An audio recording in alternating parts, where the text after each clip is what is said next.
Je vous retrouve pour un nouveau numéro de Terre Secrète.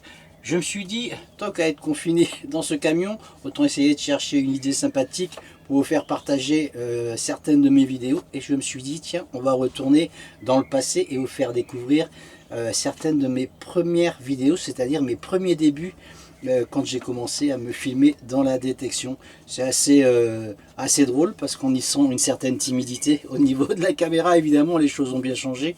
On prend un peu plus de confiance en soi quand le temps passe, quand on fait plusieurs vidéos comme ça. Je crois que je dois être rendu un petit peu plus de 200 vidéos, 250, quelque chose comme ça. Mais en tout cas, c'est assez drôle et c'est avec beaucoup d'émotion que je l'ai fait, en tout cas, cette vidéo. Et j'en suis très content. J'espère que vous aurez le même bonheur à la regarder que moi j'ai eu à faire ce montage justement. Je voulais remercier Gisèle, voilà, qui m'a envoyé un courrier avec son chien, sa chienne Véronne, voilà, qui n'est plus de ce monde.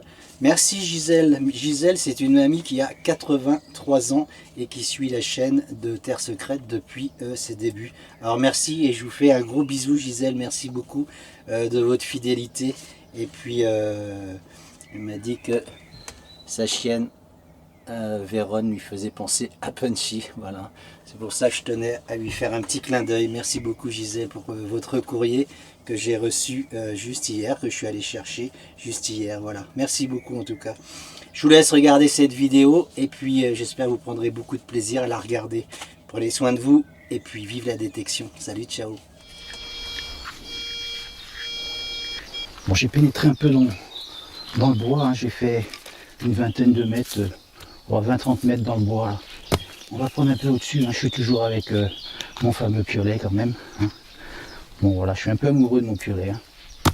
La pelle, bon, je m'en servirai dans des endroits où c'est beaucoup plus tendre, hein. La terre, et puis à la plage évidemment. Donc là, on va regarder ce qui nous intéresse, en tout cas, ça se passe ici.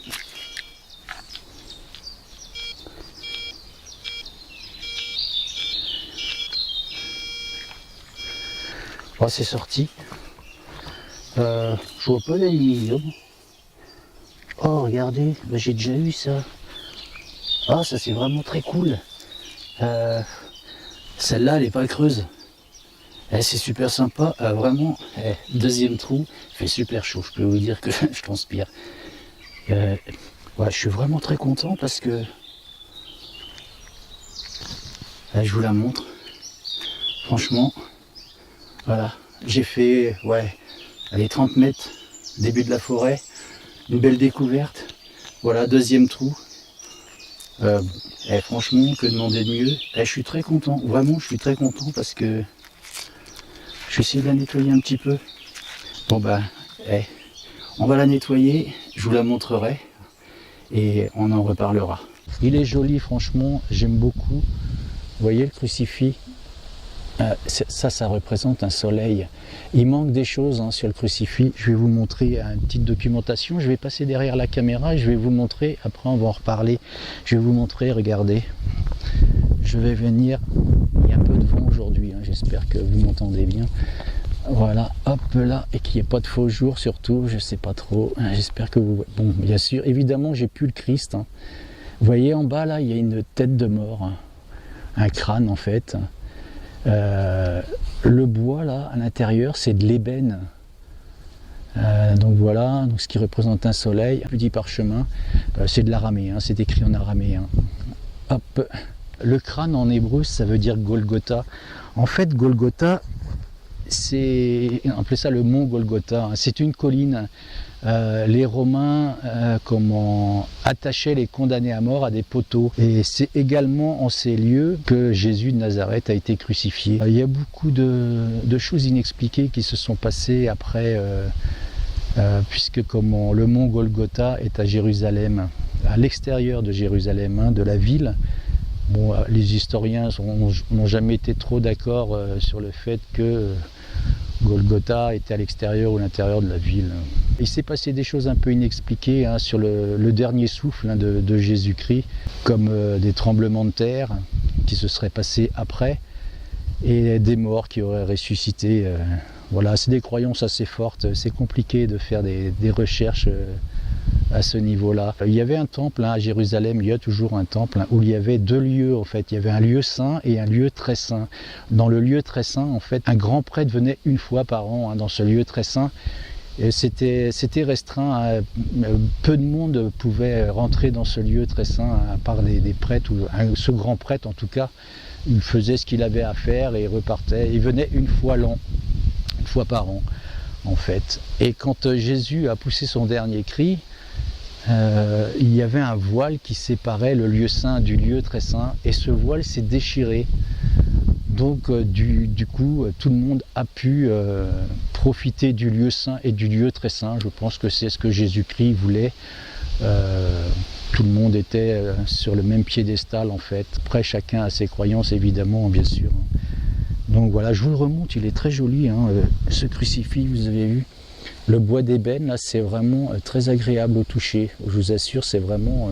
j'aime beaucoup ce crucifix. Il est très très joli. Ah, le mont Golgotha, on peut le visiter. Hein, vous pouvez aller le visiter. Pour ceux qui ont la chance de pouvoir aller à Jérusalem, évidemment. Bon, c'est très touristique. Hein, voilà. On en a fait un lieu touristique, en tout cas. Vous voyez la caisse en bois, là, hein, les gens posaient les genoux, les lavandières. C'est cool, elle devait avoir mal aux genoux quand même. Hein. Donc je vous raconte un petit peu. Mettez les genoux ici. Voilà. Et on frottait le linge. Toute la journée, elle frottait le linge. Je pense qu'elle devait être épuisée quand même. Hein. Ça devait être assez difficile. Donc voilà, ça se passait comme ça.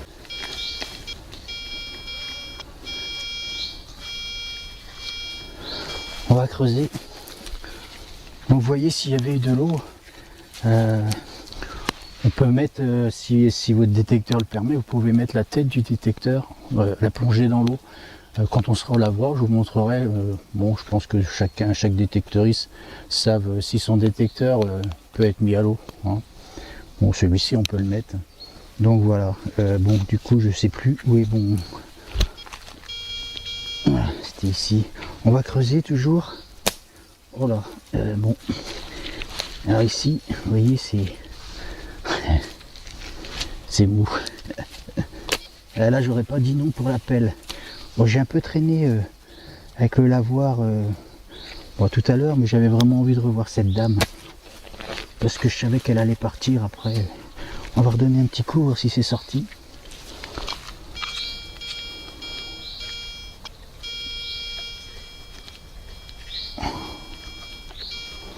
J'ai un joli son en tout cas, je sais pas si vous entendez, mais bon. J'ai vu de l'alu qui sonnait comme ça aussi. Hein. Mais bon, c'est gras en tout cas. Oh, j'ai vraiment un joli son. Hein.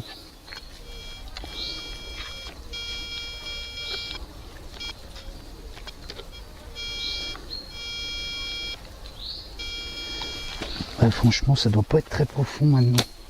Apparemment, il y a une grosse racine encore ici. Ouais, bien molle, c'est pourri quand même. Hein. Dans le fond, là. Enfin, pourri. Ah, c'est sorti.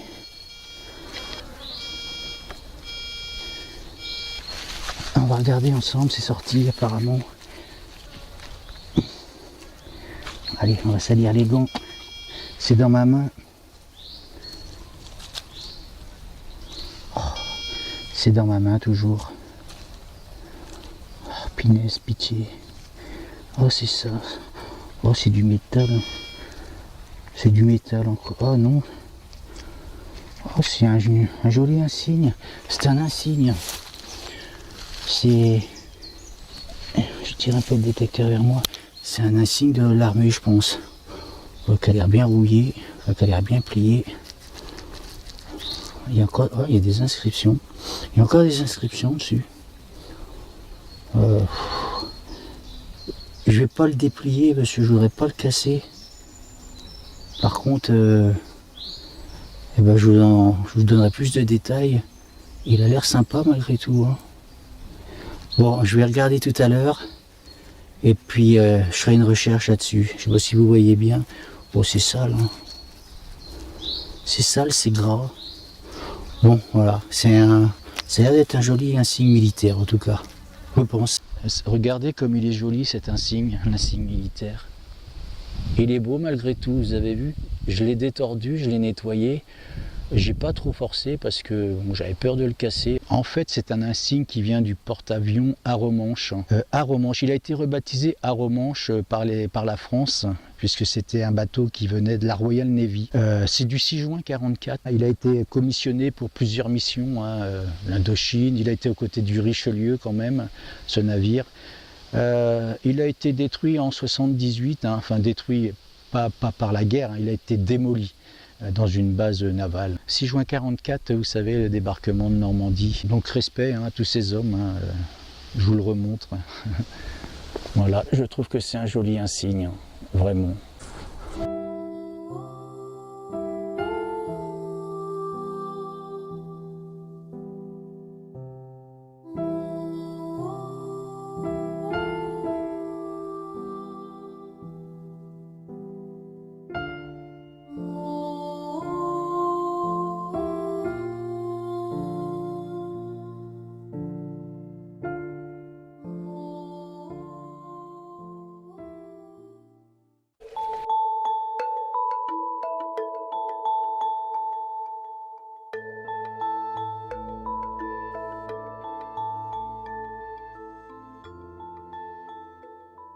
Allez, je vous retrouve juste ici. Vous entendez ce joli son là? On va faire que du live dans ce petit ruisseau, c'est clair. Enfin, petit ruisseau, je peux vous dire, il y a des endroits au-dessus du genou pour la détection. Allez, c'est ici que ça sonne. On va enlever ces bouts de bois et c'est parti. Ah, c'est de la terre glaise là-dedans, c'est assez compliqué à creuser. Oh, vous voyez, j'arrive même pas à prendre.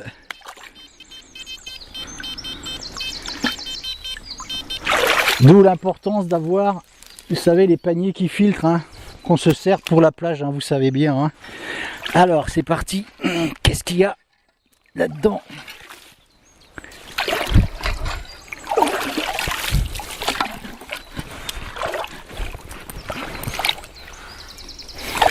Ah, c'est pas simple, vous avez vu ça?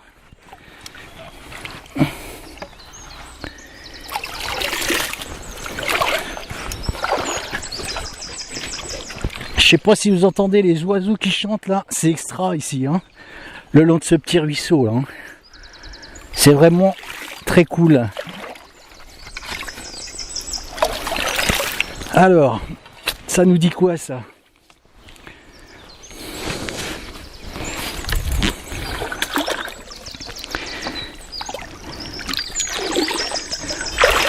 C'est sorti. C'est là-dedans.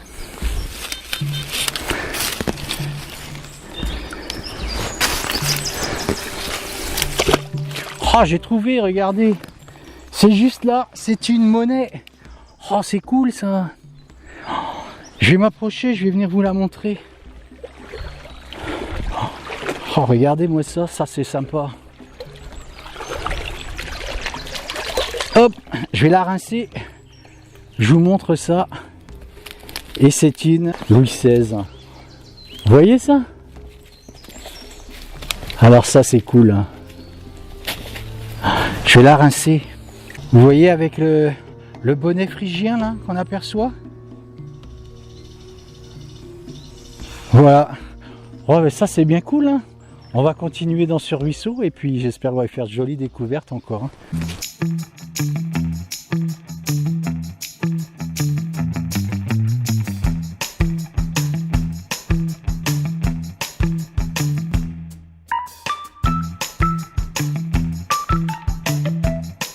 Je vous reprends juste ici, écoutez ce son.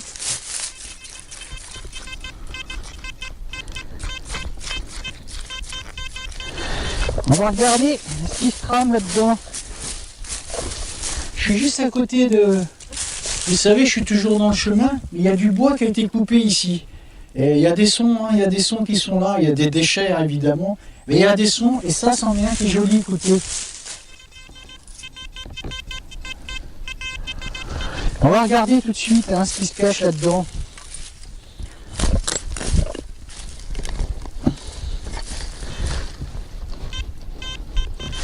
Ah, j'ai trouvé, regardez. Ça, c'est de l'alu, ça. Ah non, c'est pas de l'alu. Je vais venir vous montrer. C'est quoi ça? Je viens vers vous. Oh, vous avez vu ce drôle d'objet là? Je vous montre. Regardez derrière. Un genre d'engrenage ou je sais pas quoi. Vous avez vu ça? Je le nettoie, j'essaye de voir. Hein. Et je vais vous le montrer. Hein. Vous avez vu, hein, je provoque la chance quand même. Hein. Il y a du bois qui est coupé là, donc je vais autour. Hein. Il y a eu de l'activité, donc forcément je vais autour. Hein. Voilà, on ne sait pas ce qui a été perdu, hein, notamment ce genre de petite... Oh, c'est joli, je vois ce que c'est, regardez. C'est une hache. Oh, c'est sympa ça. C'est une hache plantée sur un tronc, regardez bien. Oh, c'est cool cette petite découverte là. Je les nettoierai, je ferai une belle photo et je continue ici, hein, évidemment. Hein. Oh, c'est cool ça, je vous la remontre. Oh, c'est beau des petites découvertes comme ça j'aime bien. Voilà, vrai gosse. Allez, je continue, à tout de suite. Je vous reprends juste là, regardez. Pas très profond, hein. Un trou pas très profond. Et regardez ce que je fais le long de ce chemin. Oh, je suis content là, regardez ça. Je vais vous montrer. Je vous montre ça, regardez voir. Oh, voilà, je suis content, je peux vous dire. C'est de l'argent, ça c'est sûr. Hein. Je vais l'essuyer. Hein. Oh, la folie là, je suis content, je vais vous montrer. Hein. Oh, le pied, c'est ma première.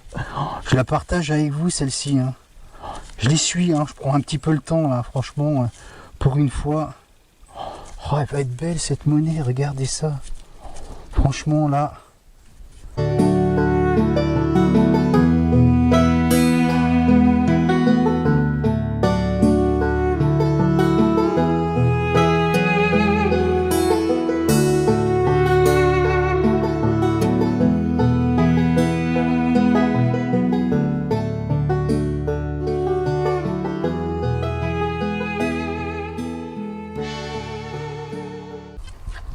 Ah, peut-être ici.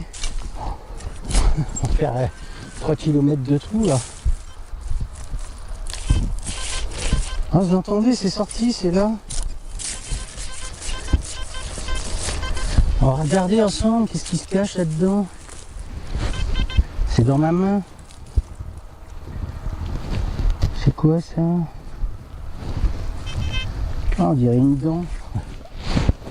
Zut. C'est dégueulasse. C'est quoi ça? C'est ça qui sonne en plus. Ah, je vais vous montrer, on dirait une dent.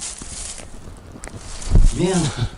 Je sais que le thème de la chaîne c'est refaire vivre tout ce qu'on trouve sous terre, et quand même, une dent ça va être compliqué de trouver celui qui la portait. On dirait une dent, c'est bizarre, regardez ça. C'est étonnant ça. Vous avez vu ça? C'est une prémolaire, hein, je crois. Bon, voilà pour cette dent, j'irai rejeter un coup de détecteur pour en avoir un petit peu le cœur net hein, de tout ça. Je la pose ici, c'est quand même étrange. Hein. Et c'est ici que ça se passe. Je vais venir vous montrer ça. Je vais revenir sur ce trou si j'ai un autre son ici, écoutez. Bon, il crache un peu, mais je vais quand même le faire. Forcément, avec cette monnaie à côté, obligé. Hein. Et c'est une... Je vais venir vous montrer ça. Je pensais que c'était 1 euro au départ, mais non, regardez. C'est une 10 francs. Oh, c'est cool, j'aime bien ces monnaies. Hein. Vous avez vu comme elles sont superbes. Hein. Oh, elles sont vraiment très belles. Hein. Voilà, dans les bois, il n'y a pas de souci. Hein. Ça reste nickel. Hein. Donc voilà, on va faire le trou là ensemble.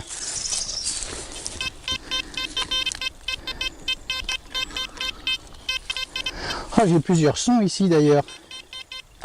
C'est peut-être une boursée de l'époque, qui sait. Alors.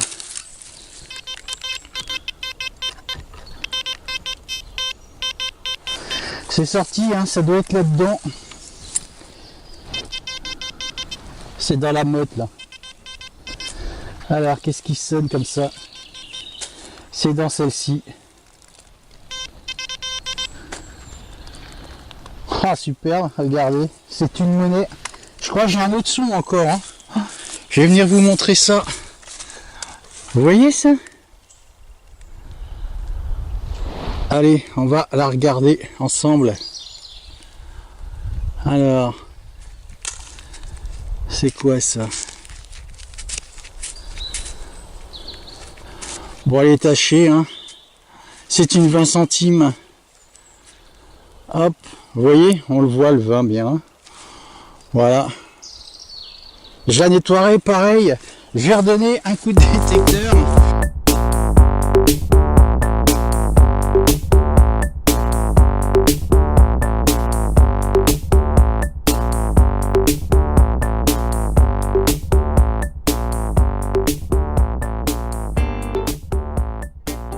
Allez, j'ai trouvé.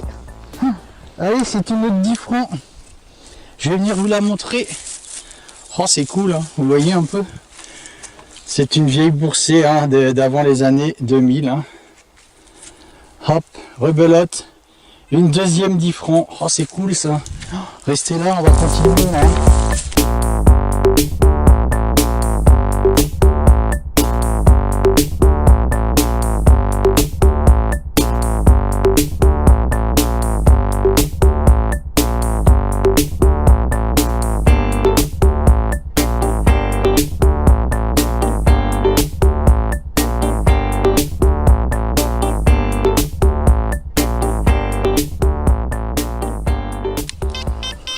Oh là là, il y a une grosse boursée qui a été perdue là. Mais attendez, j'ai d'autres sons encore. C'est encore une 20 centimes et une autre 10 centimes, une autre 10 francs. Et ça sonne encore. Je viens vous les montrer quand même. Hein. Vous voyez? Et ça sonne encore.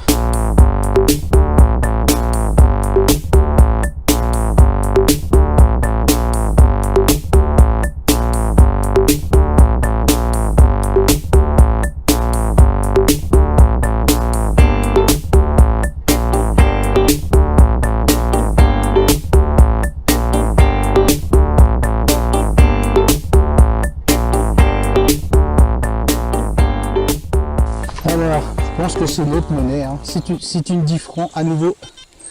Tiens, je vais venir vous montrer tout ça. Hein. Oh, c'est sympa ça, vous voyez? Une boursée.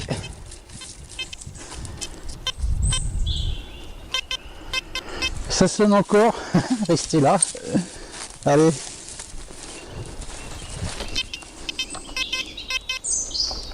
Comme disait Coluche, hein, tant que je gagne, je joue. Hein.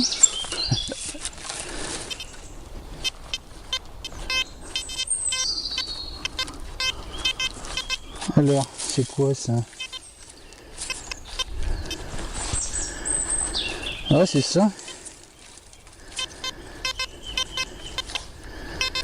Alors, c'est une monnaie. Oh, c'est une 50 centimes. C'est sympa ça.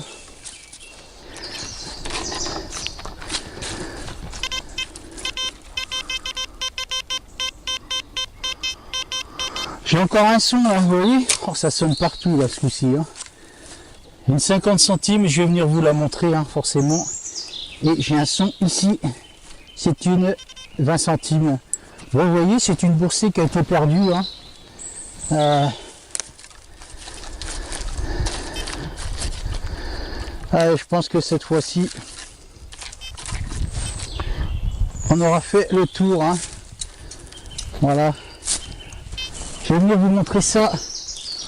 Alors ça, c'est sympa, franchement. Alors, 10, 20, 30, 40 francs, hein. 40 francs, 30, 40 francs, 90, 41. Oh, c'est incroyable. Vous avez vu, c'est sympa, hein, une petite boursée d'anciens francs. Je vous montre tout ça. Voilà. C'est pas cool, ça? Hein, vive la détection, hein.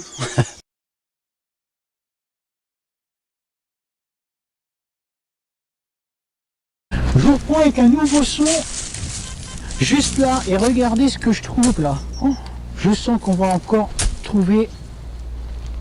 Oh, regardez-moi ça. Oh. c'est fou ici. On va trouver de ces choses encore dans ce numéro. Regardez ce que je trouve là. Regardez comme il est joli celui-ci. Je le nettoie. Hein.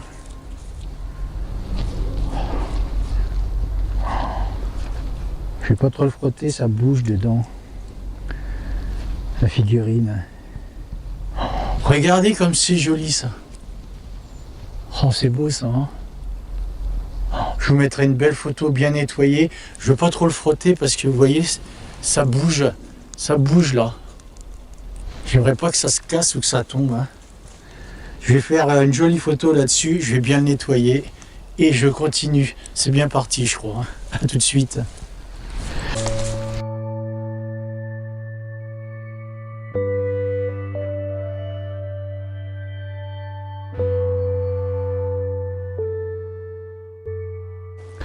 Je reprends avec un nouveau son ici et regardez ce que je trouve. Décidément, suite c'est là. Regardez ça. J'en avais déjà fait un dans un de mes numéros précédents, un disonnier. C'est dans les commentaires hein, que j'avais appris ce que c'était. Hein. Celui que j'avais fait était cassé. Hein. Il manquait une ou deux petites boules là. Regardez comme c'est joli ça. C'est vraiment joli les disonniers. Hein. Je ne sais plus la signification. Hein. Je savais si c'est pas une prière qu'on fait à chaque... un petit peu comme on appelle ça un chapelet, vous savez. Il me semble, hein, il y a une histoire comme ça. Hein. En tout cas, il est bien joli. Hein. Voilà, j'étais déçu quand j'avais trouvé... Ah, il est un peu rouillé là. Zut. Il est concrétionné ici. Juste là. Voilà. Bon, je le mets dans ma boîte, je continue et je vous dis à tout de suite. Hein. On est dans le pays des scouts ici. Hein. À tout à l'heure. J'arrive sous ces arbres, juste tout près de cette clôture. Vous avez vu ce joli son là? Je pense que je vais beaucoup me plaire sur ces terres parce que regardez ce que je fais juste là. C'est une blanche. Il me semble. Regardez-moi ça. On va la frotter celle-ci et avec les doigts, regardez cette monnaie en argent. Oh superbe. Je vais vraiment me plaire ici. Je suis en train de longer la clôture. Je fais cette plaque hein, du Grand Prix de Monaco. Je fais cette ancienne pièce de 10 francs et je fais cette superbe blanche. On va essayer de l'identifier quand même. Oh, elle a l'air passée un peu. Allez, on va frotter. Là, je vous fais patienter, hein, vous n'allez pas m'en vouloir cette fois-ci. Oh, extra. Alors, est-ce qu'elle va nous parler, cette monnaie? Bon, je vais vous faire un gros plan et je la nettoierai dans mon camion. On y voit les fleurs de lys, hein, il me semble. Regardez la beauté de cette blanche. Je vais vraiment lui faire un superbe nettoyage. Et il y a longtemps qu'elle est ici. Hein. Je peux vous assurer, vu l'épaisseur, il y a des motifs qui sont partis malheureusement. Voilà, je vous fais un gros plan. Oh, ils vont me plaire, moi, ces terrains-là, chez cette personne. Hein. Je l'ai connu par le biais d'une autre personne. Hein. Vous savez comment ça se passe en détection, surtout dans l'endroit où je suis. Petit à petit, du bouche à oreille, comme je vous disais, c'était même des personnes qui venaient me chercher. Et là, elle m'a donné cette autorisation de détecter dans tous ces champs. Et on fait une belle blanche. Alors ça, c'est cool. Je vais continuer tout le long de ce talus là. Il y a des feuilles mortes ici, des fougères. C'est pas super pratique pour détecter. Mais quand on trouve ça, eh ben, à mon avis, il faut foncer.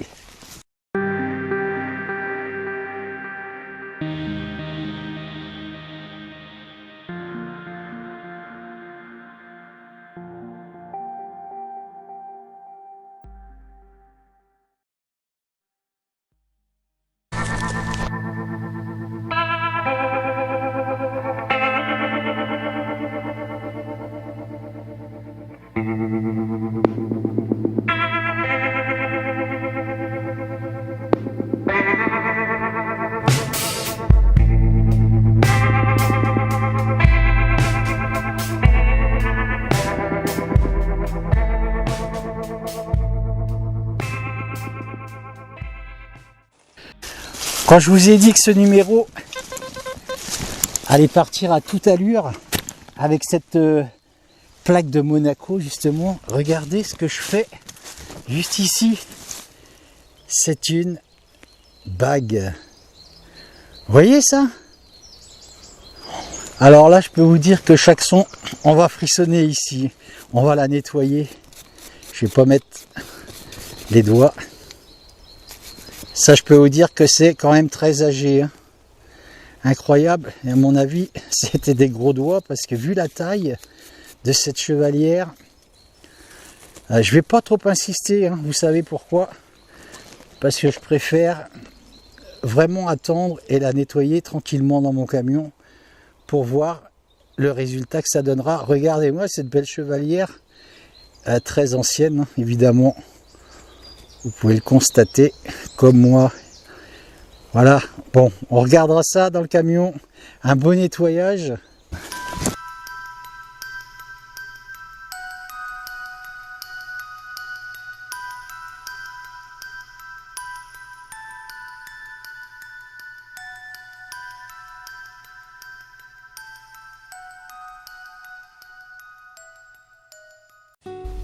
Je reviens vers vous, vous savez, pour cette médaille qu'on avait du mal à identifier, hein, je crois, et que personne n'a réussi à identifier. C'est Saint François d'Assise.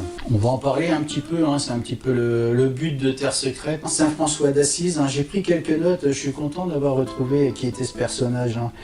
Né en 1181 ou 1182, hein, ils ne savent pas trop, à Assise en Italie, hein, dans une riche famille de marchands. Voilà, c'est à 23 ans, hein, en 1205, pendant qu'il priait, il n'a pas eu une apparition, hein, ce Saint François d'Assise, il entendit une voix qui lui demandait hein, de restaurer la chapelle où il était en train de prier. Et ce qu'il fit, hein, mais pour cela, il lui fallait évidemment des fonds, et étant donné que sa famille était riche, il avait vendu des marchandises qui appartenaient justement à sa famille et à son père, ce qui lui valut d'être traduit en justice. Hein. Quand même. Hein. Donc voilà, il passa plusieurs années ensuite à restaurer plusieurs chapelles, plusieurs églises.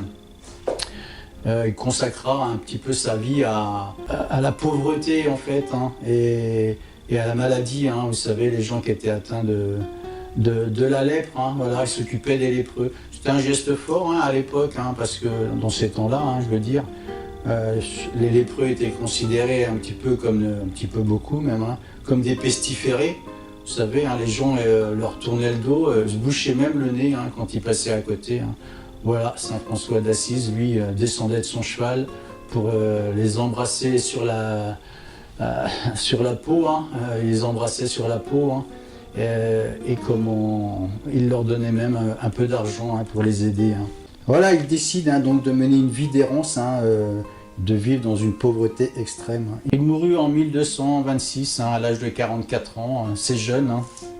Donc voilà, hein, si un jour vous avez la chance hein, de voyager en Italie, hein, d'aller en Italie, hein, mettez cette petite histoire d'un côté de votre tête et allez à Assise, vous verrez à la basilique d'Assise, hein, toute sa biographie a été peinte. Ça doit être sympa. Elle est jolie cette histoire, moi je la trouve vraiment sympathique. C'est une belle histoire, il faut quand même avoir une sacrée philosophie de la vie pour se vouer aux autres, hein, comme ça, de vivre hein, dans la pauvreté hein, et la maladie. Hein. C'était certainement quelqu'un de très bien, hein, ce Saint François d'Assise. Allez, on va aller aider un pêcheur qui s'est accroché apparemment sur des choses métalliques. On va aller lui donner un coup de main pour pas qu'il casse son leurre.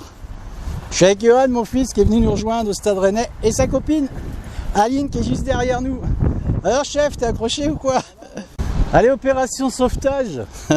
Wow. Ah, carrément, ouais. Tu penses que c'est un bout de ferraille? Oh ouais, parce que regarde, quand je détends comme ça, il retombe et ça se relève encore. Ah ouais, ok, d'accord. Ça relève et puis tu le vois bien, regarde, je sais pas si tu le vois ouais. D'ici un peu. Allez, on va essayer. Tire pas trop, on va essayer de... Après, bon, si on n'arrive pas, on n'y arrive pas. Mais... Ah, on va essayer de sauver le leurre, allez. Essaye de le prendre en travers. Là. Si tu peux coucher ton fil sur la gauche, allez. On y va. On va le choper, ce qu'a dit. Voilà. Allez. pour prendre un caddie. Ah ouais, mais là, nous, on a non seulement... On est monte ou pas? Ah non, on devrait le sortir, là. Nous, non seulement, on a le caddie qui est très lourd, mais en plus, on a des cailloux qui bloquent le caddie. Ah ouais. C'est ça le truc. Allez, Johan, tire avec moi. Regardez ça. C'est pas des rigolos de kermesse quand même. Hein. Et t'as récupéré ton leurre. Ah ouais. Il n'y a pas d'autre leurre. Ce qu'on va faire, on va le coucher là et on va le monter tout à l'heure. Voilà. Ah bah, il était bien accroché. Leurre, hein. Ouais. T'as fait la facture? Non, je blague. On va le remonter tout de suite. Terre secrète, c'est gratuit.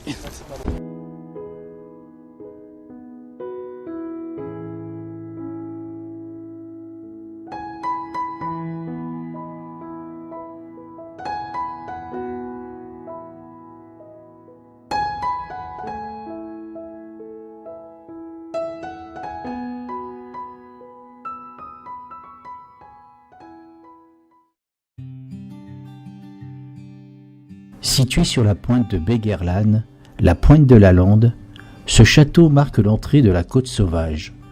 Calqué sur le style médiéval anglais, il a été construit en 1904 par un filateur de Cholet, Georges Durpeau, qui le baptisa le Château de la Mer. Ce sont ensuite les Quibronnais qui le renommaient le Château Durpeau.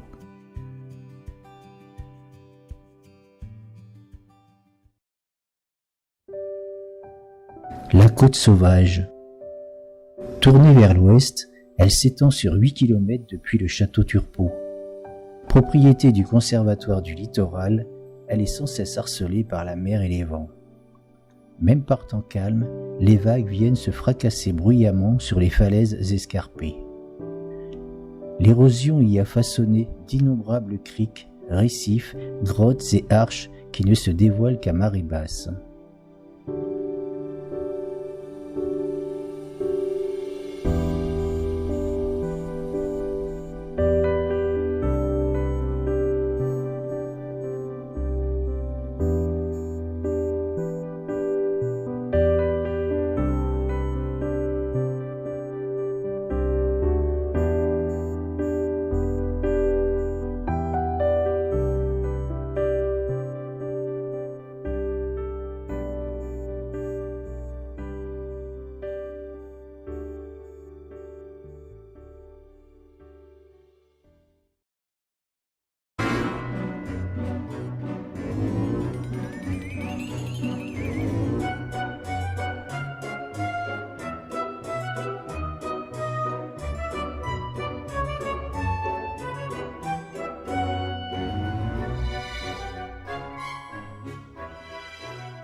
La Bretagne est synonyme de pluie et de froid dans l'esprit du plus grand nombre.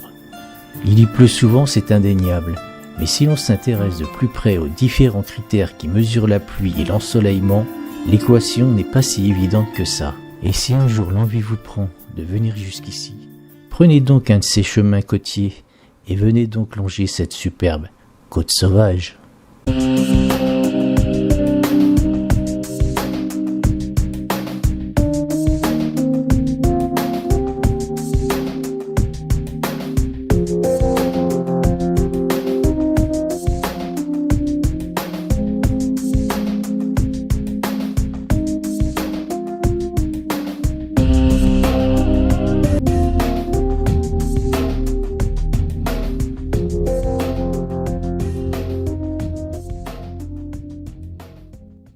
Voilà, cette vidéo se termine avec ces très jolies images, puisque Terre Secrète, c'est aussi également de partager certaines régions qui me tiennent à cœur, puis d'autres régions que je pourrais découvrir quand je ferai justement le tour des régions de France. Pour l'instant, on est confiné, donc on essaye de faire ce qu'on peut, mais en tout cas, j'espère bien voyager dès que cette histoire de coronavirus sera terminée, de partir à votre rencontre et puis d'en profiter un maximum et de prendre beaucoup de plaisir avec vous. Je vous laisse.